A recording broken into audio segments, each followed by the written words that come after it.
The images here are all from archives of the Historic Environment Scotland or found in their online services, Scran and Canmore. They contain huge databases of images such as the Glasgow City Libraries, University of Glasgow Library. It's all accessed through Historic Environment Scotland sources. So just very quick, I'm going to give an overview of James McCune Smith and his significance for any who are just learning about him. He's kind of a re-emerging figure, rather lost to history, but who was actually quite well known and very influential in his time. So he was born on 18th of April in 1813 in New York City. His mother was Lavinia Smith, born into slavery and probably in Charleston, South Carolina. McCune Smith described Lavinia as, quote unquote, a self-emancipated bondwoman, indicating that she fled slavery on her own, either from Charleston or maybe if those who held her in slavery took her north, maybe she left on her own accord. In any case, she settled in New York City where she lived the rest of her life. We don't know anything of McCune Smith's father except for a few hints. McCune Smith described him as a descendant of the Puritans, a real Caucasian. Those are the words that he used. And he was designated only as, quote unquote, Samuel Merchant in New York in McCune Smith's university records, and just kind of a single entry. Otherwise, McCune Smith actually indicated he didn't really know his father. So maybe he just kind of knew a basic fact or two about him, but nothing beyond that. So McCune Smith's own legal status is at birth is uncertain. If he was born into slavery legally because due to the status of his mother, which we don't exactly know, he would have been formally emancipated in 1827 when New York State abolished slavery. And McCune Smith seems to feel that he actually was emancipated at that time. So it could have been that he was legally enslaved. So Lavinia raised him as a single mother, but multiple sources indicate that she had lots of support, particularly from McCune Smith's Aunt Sally McCune, which was almost certainly his mother Lavinia's sister, and particularly the pastor of their parish church, Reverend Peter Williams, who McCune Smith's close friend described as his guardian.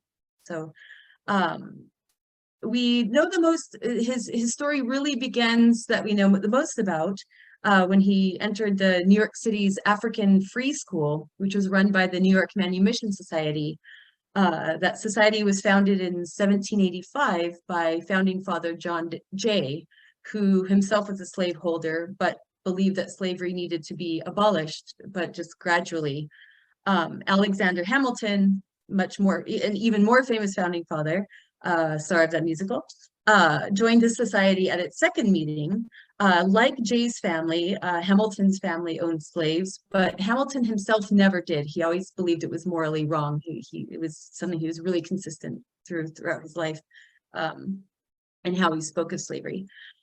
So the African Free School educated many other prominent African Americans. It's kind of like like a training ground for the great stars of the early and antebellum abolitionist movement, including abolitionists and newspapermen, Reverend Henry Highland Garnet, Samuel Ringgold Ward, Hamilton brothers, William, Thomas, and Robert, who later founded newspapers and magazine that McCune Smith himself would write for and sometimes serve as an assistant editor for. The early Black nationalist, Reverend Alexander Kreml, the educator Charles L. Reason and his brother Patrick H. Reason, who was a well-known engraver, and the dramatic actor and abolitionist Ira Aldridge, which we'll hear more about soon. McCune Smith's early promise was recognized and encouraged by his mentor and guardian Peter Williams and other leading clergymen and educators. He assisted McCune Smith and a friend of his, Isaiah DeGrasse, to apply to New York colleges, but their applications were denied on account of race. One of these was Columbia College, later to become Columbia University. And we don't know just how he came to be accepted to the University of Glasgow. Glasgow had a very passionate community of abolitionists already at that time, and Peter Williams was in contact with British abolitionists, so he probably kind of through his contacts there, maybe on their advice, he helped secure him admission to the University of Glasgow in 1832. So he was 19 years old when he left on that journey, which would lead him to accomplish something unprecedented, which would be to the first African American to practice medicine with a university degree.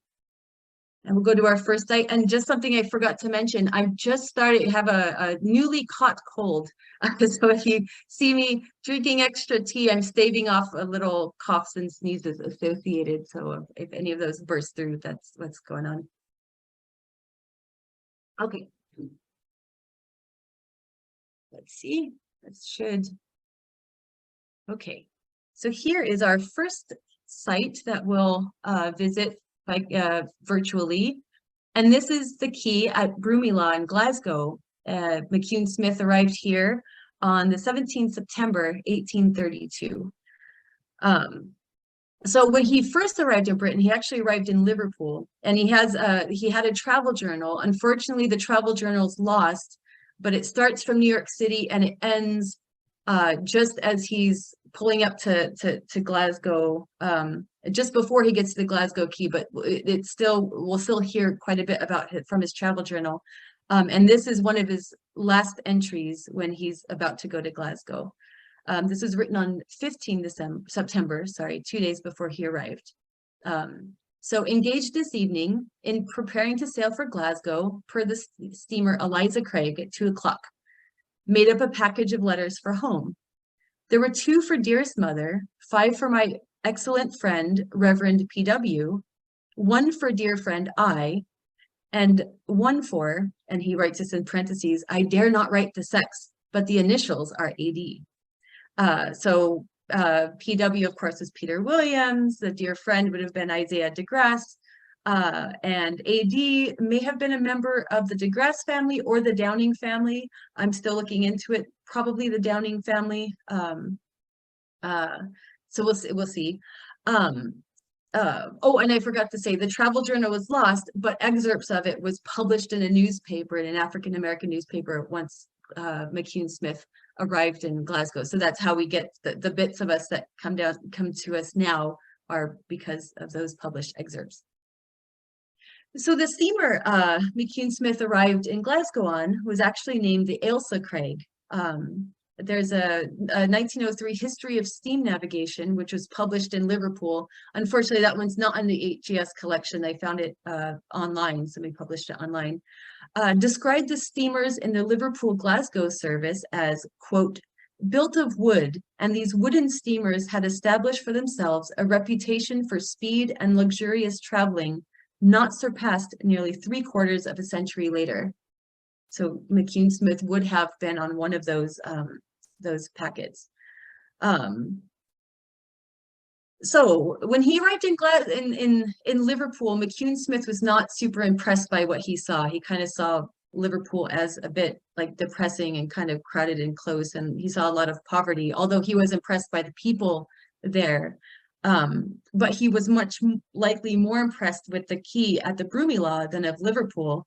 I'll quote J.M. Layton, who's the author of the book in which this illustration of the Broomielaw quay appears, and it's one in which many of the images I'll share with you today, this is in the HES archives. This is how this author describes it.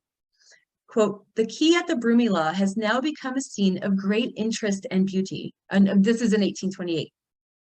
It would probably be too much to compare it with the harbors of some towns situated on the seacoast or on the estuaries of large rivers. But we know of no inland town, with the exception of London, the harbor of which can be in any point put in competition with it. Probably no object in the city presents a more striking evidence of the enterprise and industry of the inhabitants. Here, where a short time ago, nothing save a few small coasting vessels, lighters, or herring boats were to be found, we now see large vessels, not only from various European ports, but from America, the East and West Indies, extending our commerce and spreading our manufactures through every corner of the habitable globe. Okay, so now I'm gonna take us through a series of 3 slides that are kind of our next site. This first one, as you see, is a little bit dark. It's from the famous photographer Thomas Annan. It's the view of the old library and the old College of Glasgow, the one before it was torn down and moved to Gilmore Hill. So there's a library there in the center. This illustration, as you see, is much clearer and brighter. And here you see on the left, that building is a Hunterian museum. You see that same library in the center, and then the common hall on the right. So this is where McCune Smith arrived here in 1832. In November, he went to the library, and that's where he matriculated into the University of Glasgow. And you matriculate if you intend to complete your choice of studies. We'll see here in the next slide that here's a university student of 1844. If you see on the left the cloak and the top hat.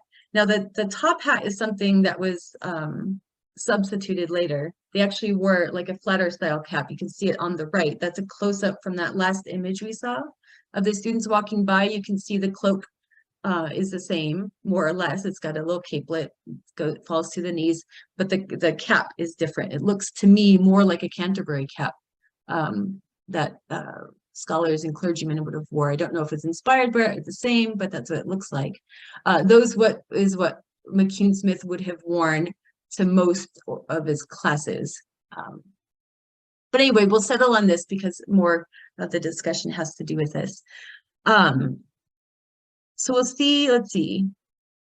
So he would have, other than matriculating at the library where he spent a lot of time, and as we see, we actually, not long ago, some library registers were discovered at the University of Glasgow archives, in which McCune Smith's books that he checked out in 1835 have been found, the register there.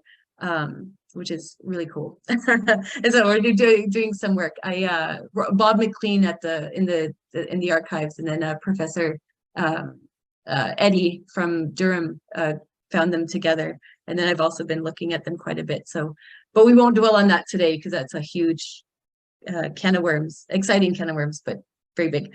So anyway, there's a library there, as you see. On the left, again, is the Hunterian Museum.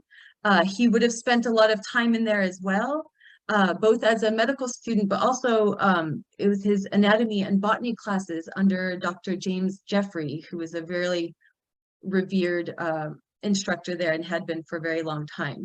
The register for Jeffrey's class still survives.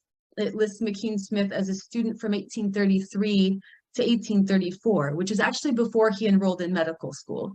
But that class was also a prerequisite or something that they would have had to take. So and then we look at the common hall on the right, that kind of white. It looks, compared to the other building, it looks very gleaming, like a gleaming white building with those 4 columns in the front.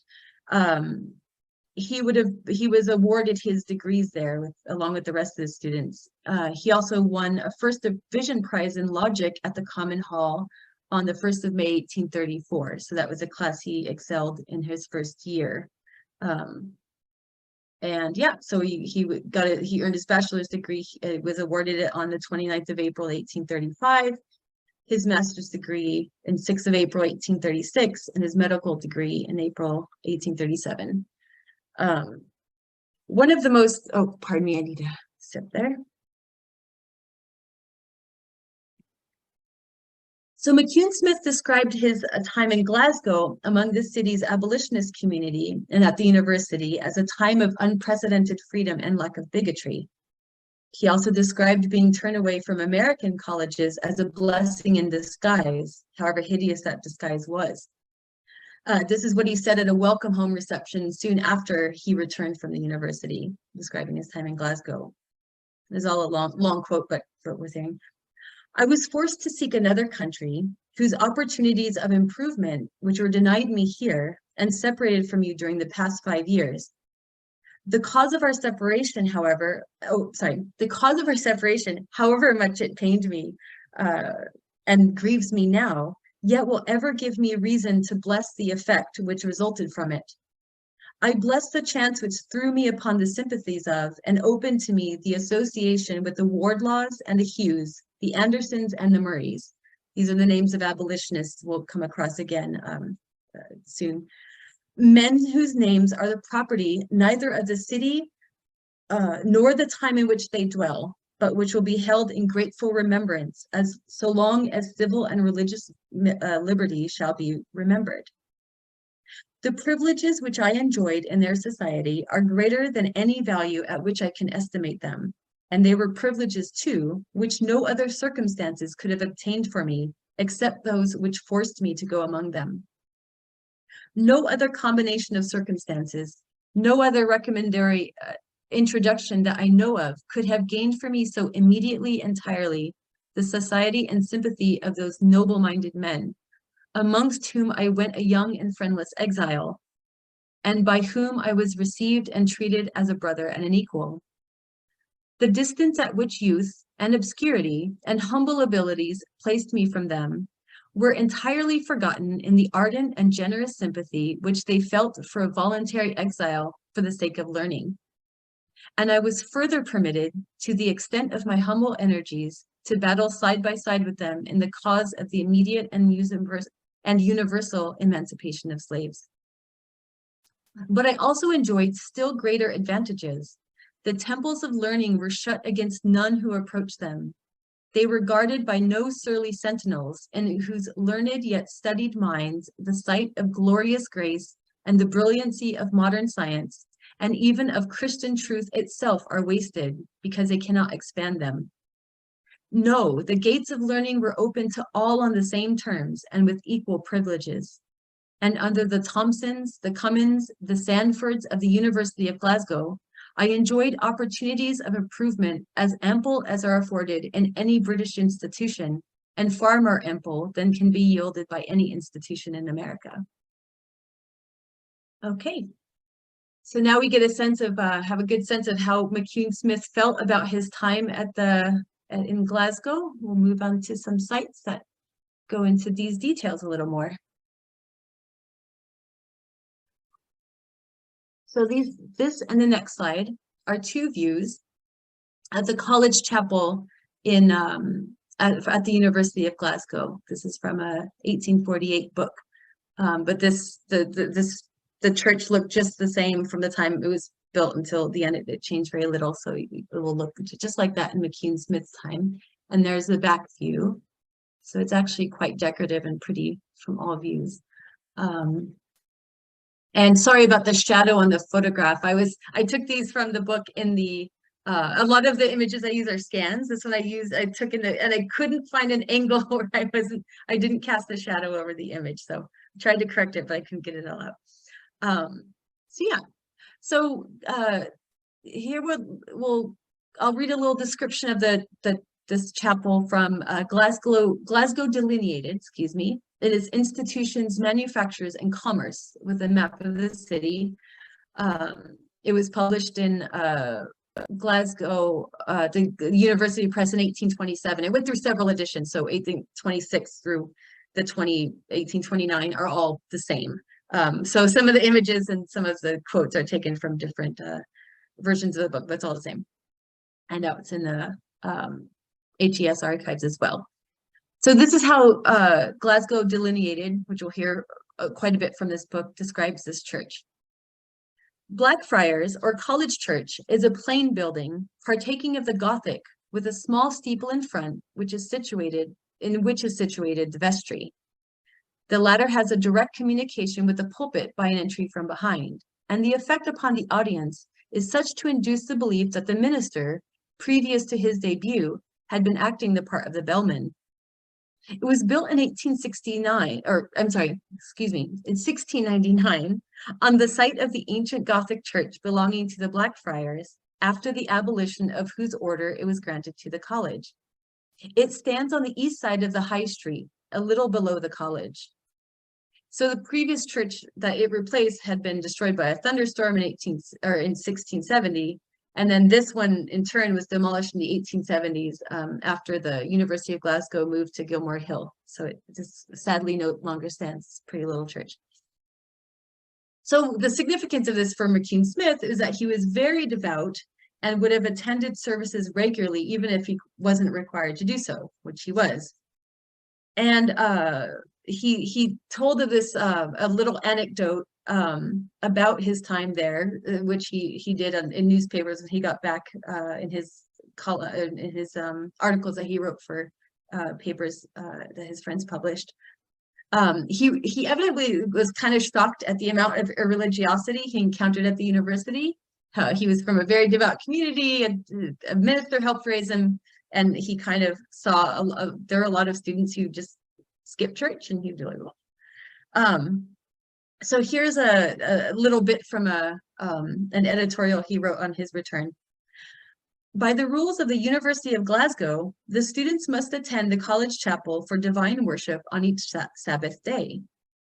The students there, as in every institution of the kind, were of all ranks as it regarded respectability and privilege and principle. Some drank deep into infidelity, and these, viewing religious worship as a Negro of the age and a loathsome, contemptible thing, often found means, after answering to their names at roll call, to escape from the intolerable penance of religious services.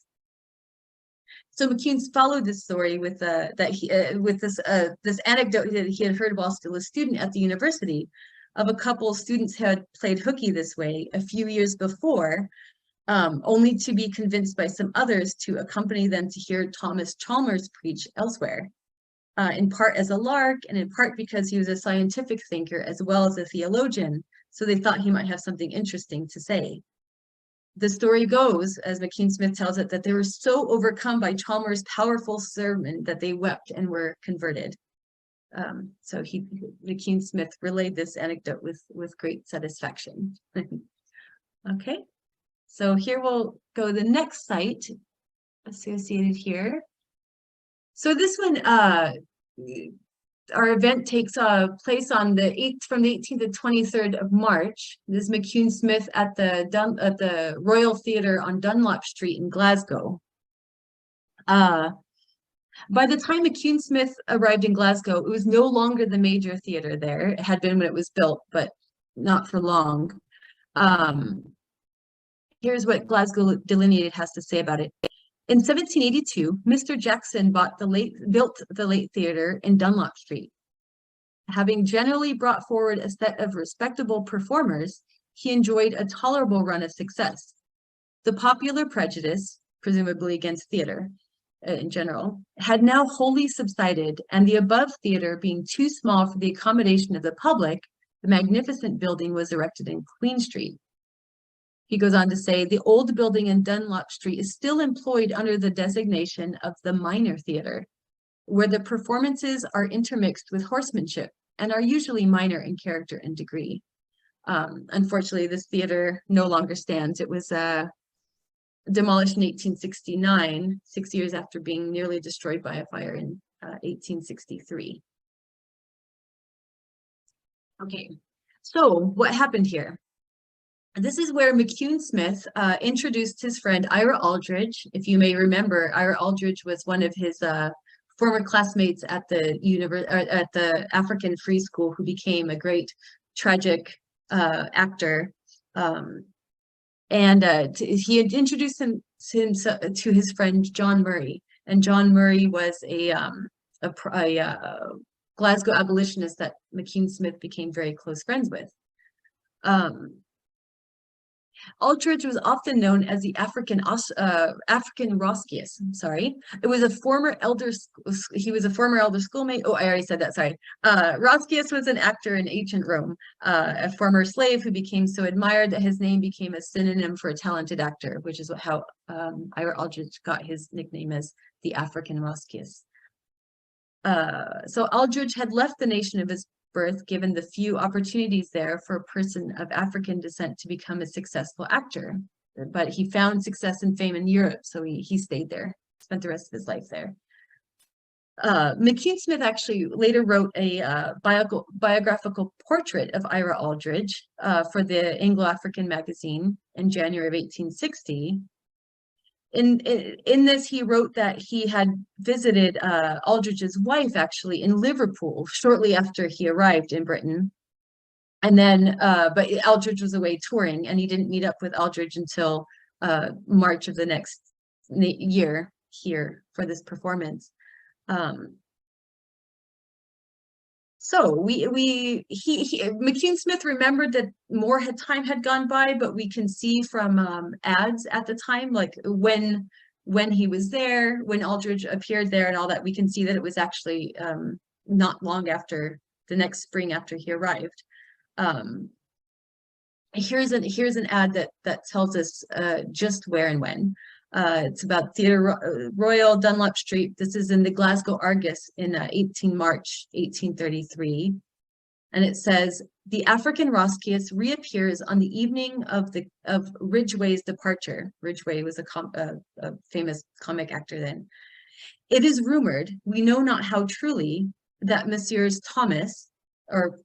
Thompson, which was actually Thompson, and Murray, and other office bearers of the Ladies' Anti-Slavery Society will patronize the theater on the occasion, expecting that the cause of Negro emancipation will be materially promoted by the sable performer's display of talent.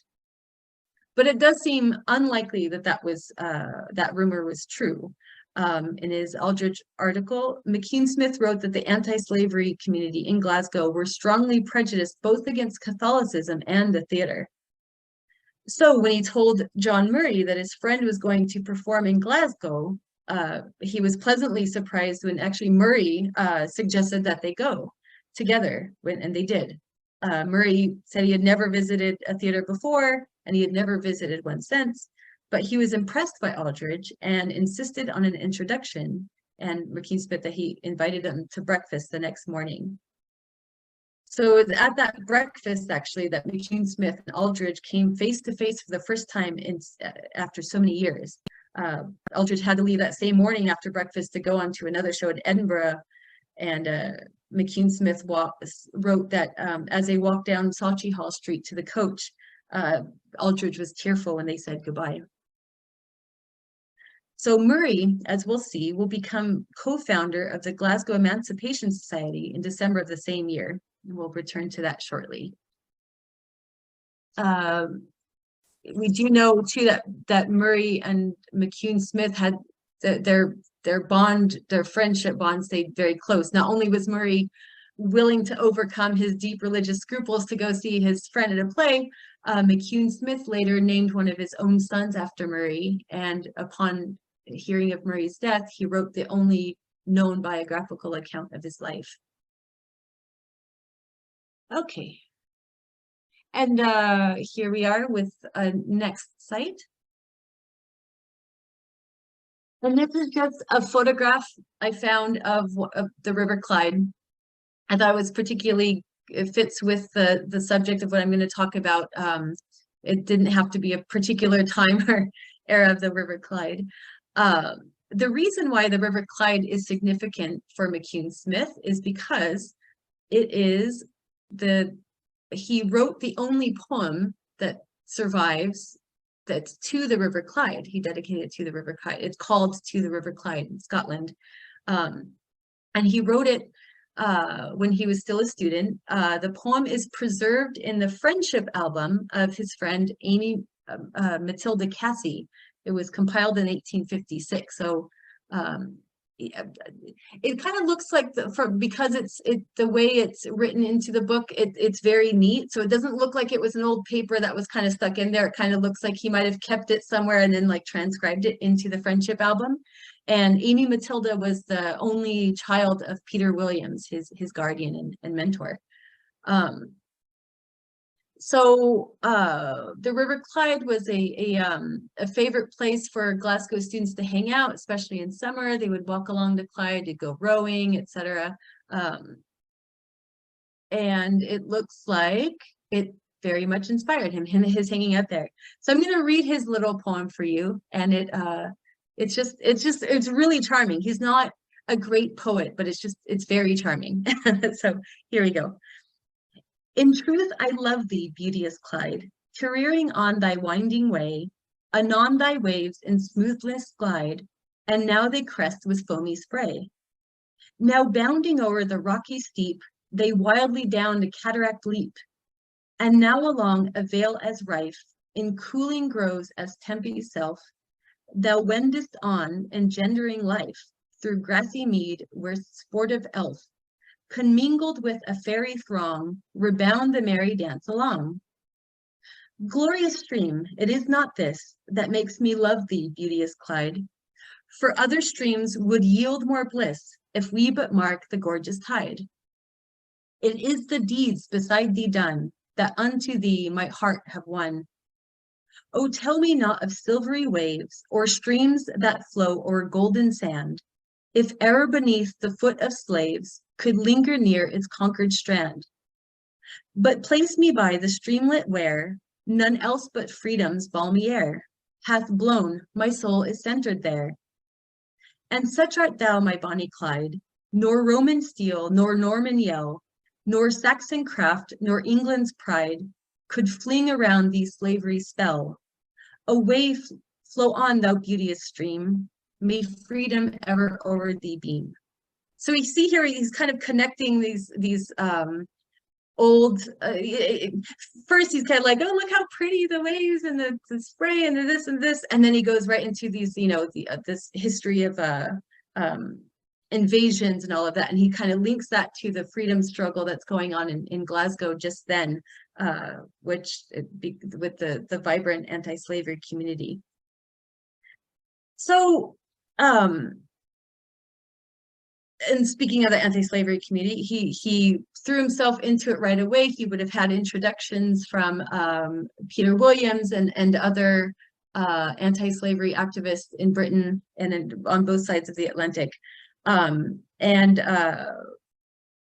few months after he wrote this poem, the Glasgow Anti-Slavery Society decided to go ahead and kind of refound themselves or found a new anti-slavery society. And let's see, on December 6th, they called for a meeting. They actually met on December 7th, and then had a follow-up meeting on December 10th. And we'll go on to the next site and get the details of that and why they decided to go ahead and reform themselves as a new society. So this is George Street Chapel. This was on West George Street at Dundas Street. Let's see. So it doesn't exist anymore. Let's hear what Glasgow Delineated has to say about it very briefly. George Street Chapel is an independent place of worship erected in 1819. It's constructed in the Grecian style and is greatly admired for its chaste grandeur. This beautiful edifice was designed by Mr. Gillespie of Edinburgh and costs about £10,000. The situation is well chosen at the corner of West George and Dundas Streets, and the building in all its parts reflects credit on the taste and ability of the architect. Pardon me. So this chapel was usually referred to as Dr. Wardlaw's chapel, after its well-known Presbyterian pastor, Ralph Wardlaw. And you may remember Wardlaw is among the names that he listed among those Glasgow abolitionists who most impressed him and took him under their wing. So the historian Ian White writes of Wardlaw, Ralph Wardlaw not only preached and wrote on slavery, he put his West George Street Chapel, a prestigious venue in the city, at the disposal of the Glasgow Anti-Slavery Society for meetings and for a series of debates on the question of immediate or gradual emancipation. By the latter half of the 1830s, Ralph Wardlaw had become perhaps the leading abolitionist in Scotland.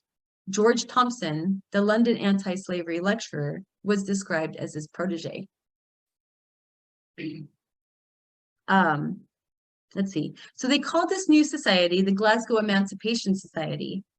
Let's see.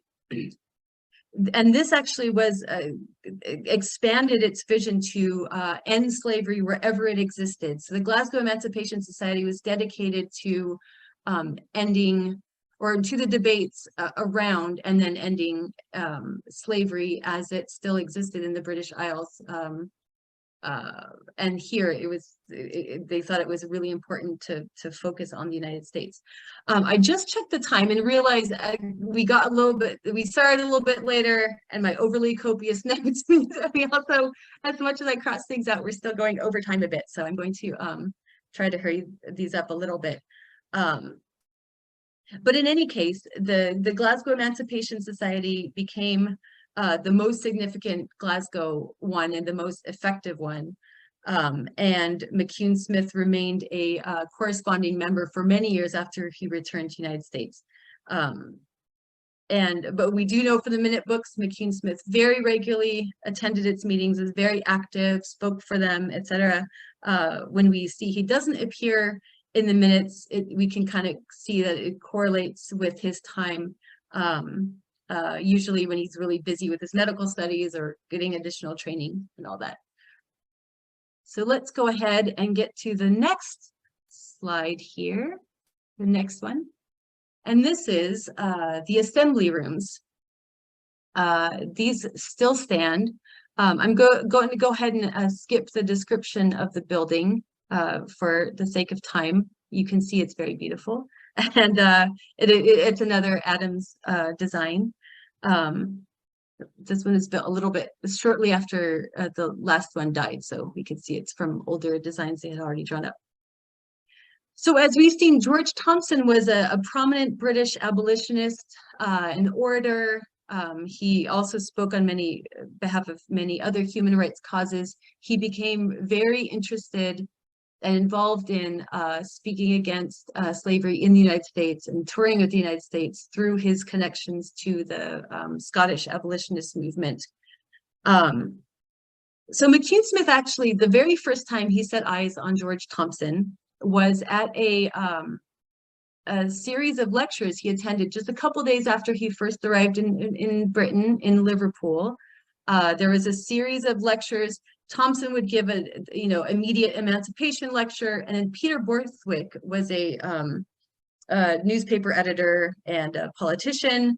He was employed by the West India Association to defend gradual emancipation, so to defend the planters' interests. And they went kind of a back and forth series of lectures. The one that McCune Smith attended was a Borthwick lecture. And it was full of, like, the tickets, I think, were equally distributed amongst people who were there for abolitionist reasons and people who were there who wanted to hear the Borthwick side. So it was constantly, cheered and booed, and it was a very lively one, as McCune Smith described it in the newspapers at the time. So at the end of the lecture, the audience, the abolitionist party audience, stood up and started cheering for a man who stood up in a box that was just down the way from where McCune Smith was sitting, and he was identified to McCune Smith as George Thompson. So here we are, returning to the assembly rooms a year and a few months later. McCune Smith appears on stage with George Thompson, which is probably something he wouldn't have thought of way back when he sat there. I was so impressed by just seeing him in the box there. And as soiree was given for Mr. Thompson by the Young Gentlemen of Glasgow, as a newspaper said. This was the Glasgow Young Men's Society. It included just young men of the town, young men from the university. The university, actually, most of its students were on the abolitionist side of things. The university students regularly wrote petitions to end slavery to members of parliament and put stuff in the newspaper and all that. So anyway, McCune Smith was on stage. The reports don't say whether he spoke, but he was up there with all the leading Glasgow abolitionists, so you could see that he was kind of a star figure in that movement. Let's go to the next one. This is a trades hall in Glasgow. And it still stands. It's very lovely. As you can see, it's a handsome building, and you can rent rooms for conferences and weddings. So there are two events that are connected with McCune Smith here that we'll speak about. One is the one in which Reverend Mr. Paul, he was an abolitionist, Nathaniel Paul, excuse me. He was a prominent Black abolitionist from the United States and a minister who was touring to raise money for the Wilberforce settlement in Canada, which was a group of free African Americans had established that there, self-emancipated and otherwise emancipated. And this was also to open a college there. So McCune Smith actually appeared on the stage and in support of Paul's fundraising. And Paul gave examples of African Americans who had fled slavery into Canada, and also of people like McCune Smith, who, if they wanted to find opportunities, they had to flee the United States to find them. This later had significance because although that college that Paul was raising money for never materialized, the first college to be owned and operated by African Americans that did materialize in 1856 in Ohio was called Wilberforce College. In July of 1864, that Wilberforce College, their trustees got together and elected McCune Smith to a professorship. And it was open to anything that he would, come be a professor here, any subject you like, name what you like to do. And he really wanted to take it up. However, he was quite ill. So starting in 1863, McCune Smith suffered quite a bit from heart trouble and other associated illnesses such as edema. And he was not able to take it up. Maybe about 9 months later, he wrote to his friend that he was still wishing he could take it up, but his health was very poor. He was not able to. Unfortunately, he died in November of 1865, still never having been able to take it up. He died from that same illness. So it was kind of that illness lasted really seriously about the last year of his life, kept him mostly homebound. Occasionally he would get better, but yeah, he never was able to become a professor, but he was very much one at heart. The other event was on February 25th, 1835, and this was the the first annual meeting of the Glasgow Emancipation Society, where McCune Smith gave a really big, a long speech kind of detailing the state of slavery in the United States and how it could be ended. McCune Smith said, among those things he said was that according to the original Constitution of the United States, Congress had not the power to pass a law against slaveholding, but there was nothing to prevent them from putting an end to the traffic in slaves. And if Congress could be induced to pass a law for that purpose, slavery would soon die a natural death. Within about 20 years after that, McCune Smith had come to change his mind. He came to believe that the Constitution was an anti-slavery document and that Congress indeed did have the power to end slavery.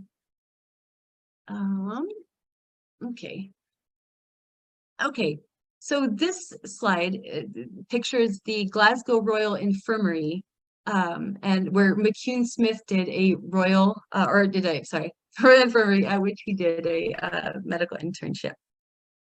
So let's see. This was erected in 1792.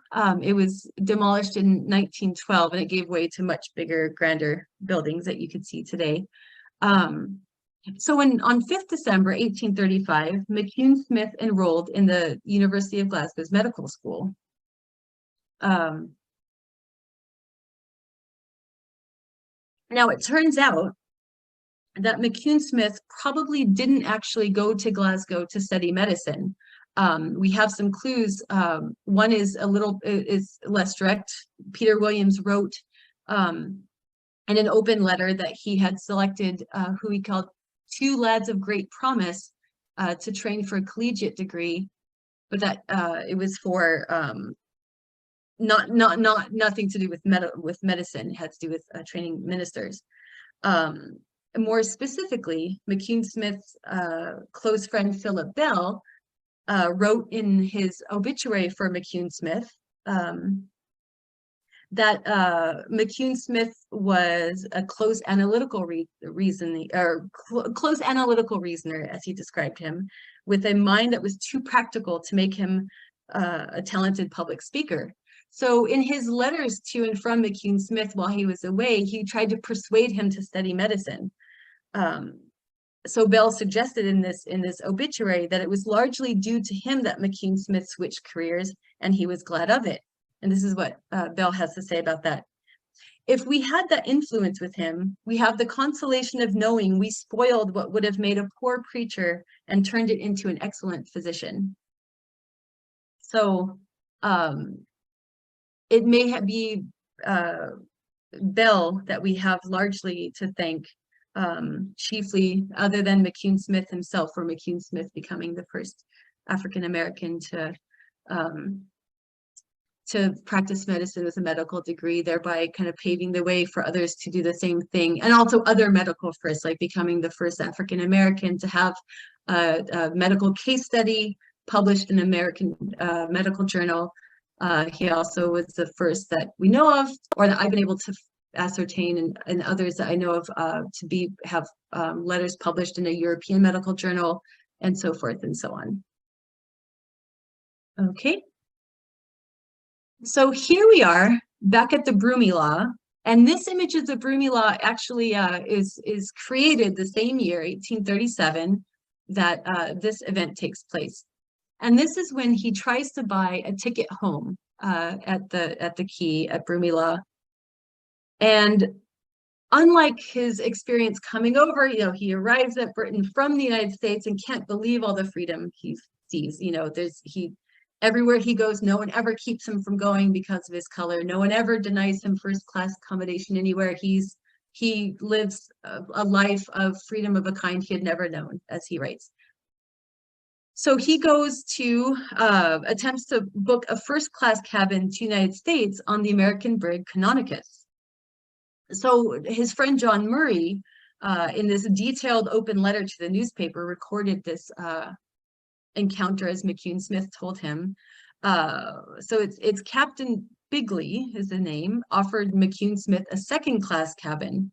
McCune Smith insisted on a first class. That's how he traveled. He was a professional man. He wasn't going to travel first class, and he refused. So when a companion of Bigley's said that, backing Bigley up, that if he was in the first class cabin, it would drive away passengers.